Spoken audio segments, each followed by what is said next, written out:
Greetings from Korea. I'm on the road again and waiting at this airport for Mr. Kim to be coming soon. We just had an awesome time in Sri Lanka. And there's two things I wanted to say about that.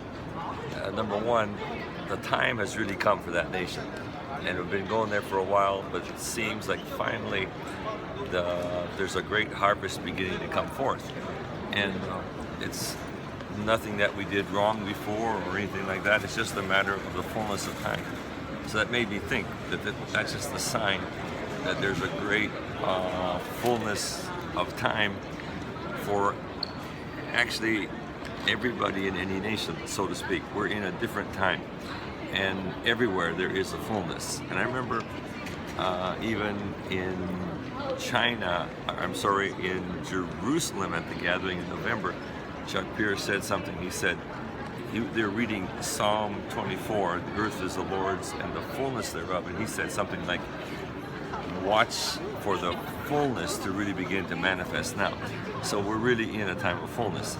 And then the second thing I wanted to say, and I started talking about it, is about warfare that God does through praise. When we praise Him, and you have that attitude that we rule through praise, you have that joy. There's such an ability to rule and put your hand on the neck of the enemy and kind of defeat his purposes, or how he always wants to hinder things. So I want to talk more about that in the time to come.